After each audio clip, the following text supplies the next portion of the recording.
with us now is owner Chris Ridgeway. Now, Chris, you grew up watching the sport of harness racing, but now you are like super involved. So give me the scoop about Yeah, that. you can say that. You can say that. I didn't grow up in it. I grew up around it.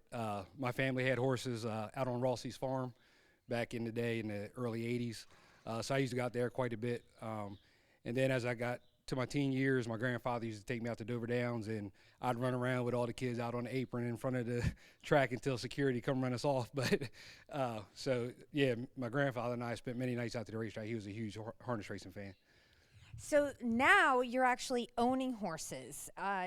You got to give me the story. So how did you go from just loving the sport to actually investing in it? Right.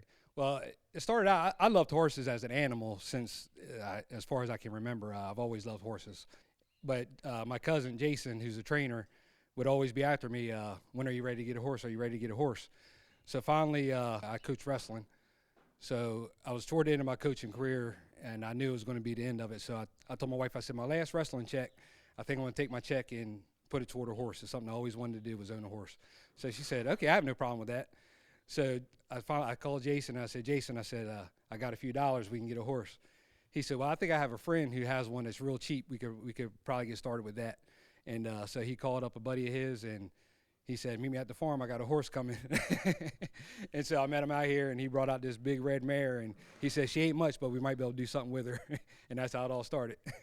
And now, actually, before I go on talking about how you are actually hands-on, you've gone from one kind of horsepower to another. Is that true? Yeah, I drag raced for probably 5 or 6 years until my kids were born, and then it got a little too expensive.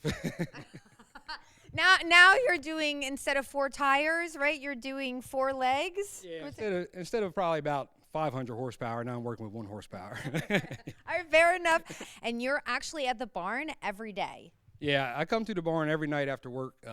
I help Jason out. I pick stalls and feed at night while he was at the track. It kind of alleviates some of the stress off of him, so he knows everything's getting taken care of out here. I come out on the weekends sometimes. He's actually let me jog a few times and stuff like that. So yeah, I come out and hang around the barn quite a bit. I enjoy it out here. It's quiet most of the time, unless the horse are beating on the gate to be fed. But other than that, it's pretty quiet.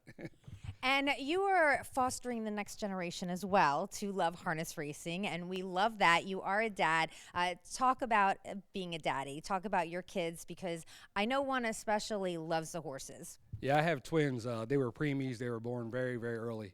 My son Cameron was 1 pound 7 ounces, and my daughter Caroline, who loves horses, was 1 pound and 7.5 ounces. So they've come a long way. They're teenagers now, and she comes out to the barn once in a while to help out. But she's always had a love for horses as well, so it works out for both of us. Okay, well, we know she's a big Post Time fan, so we're going to talk to Caroline right now and find out why she loves horses so much. I know you have a little bit of a history with horses, right? So you've been riding before, and you really adore them. Yes, I do. I've been riding a bunch of times, and I love it. So tell me, do you come to the barn? Do you have a favorite horse? I come to the barn once in a while whenever I can help, and my favorite horse is Slim Jim. I love him. He's basically my pet. And what about harness racing in general? Like, I know that you go to the track. Like, tell me how much you like the sport.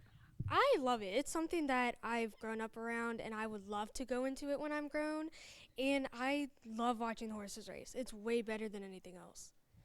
Okay, we know Caroline's feelings about horses, and we know that you love them as well. But the business, talk about, like, why is it so exciting for you?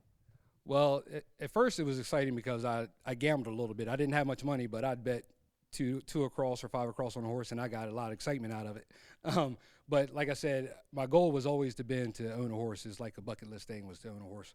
So when I had the opportunity, I jumped right in. I was coming out to the barn, and then Jason taught me the business side of horses. Outside of being an owner, but he taught me the maintenance and care of a horse and how much work and effort it takes to get one to the track. And what I like about it is, horses are athletes, and I've been a coach for a long time. Like I said, I coached wrestling for 8 years. It's like coaching horses.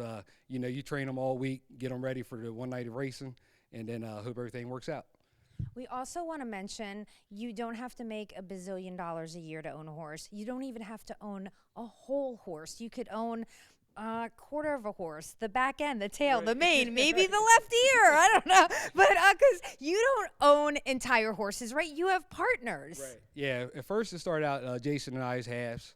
But like I said, as we wanted to upgrade, horses were more expensive, so we had to bring in some other people to try to alleviate the cost on me because I didn't have a whole lot of money. So after Jason and I, we brought in Mike Walk, and we had one, the three of us, and we had it for probably close to a year, and we did all right. And then Harrisburg this past year, we went to buy a maiden, and everything was going for more money than what we had. So we just happened to stop for dinner after the sale, and a gentleman told Jason that he had a maiden for sale, and would we be interested? So Jason called Pete Townsend and told, the guy said he thinks this horse would be okay. And Pete said, I'll take him. So Pete bought the horse without even seeing him, knowing anything about the horse. I don't even think he knew the horse's name. So on the way home, Jason called Pete, and Pete said, well, yeah, I got this horse. Well, how about you? They always call me Cousin Chris. They said, how about Cousin Chris and you and we all go in on the horse, and then we'll just have fun with it. So I was like, sounds good to me. I'll take a small piece. I always joke with Jason. I said, I know I'm not going to make a lot of money. I don't want to make a lot of money. I just need some lunch money every once in a while.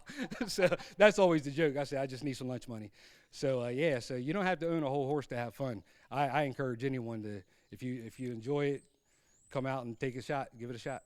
Oh, I love it. Thank you.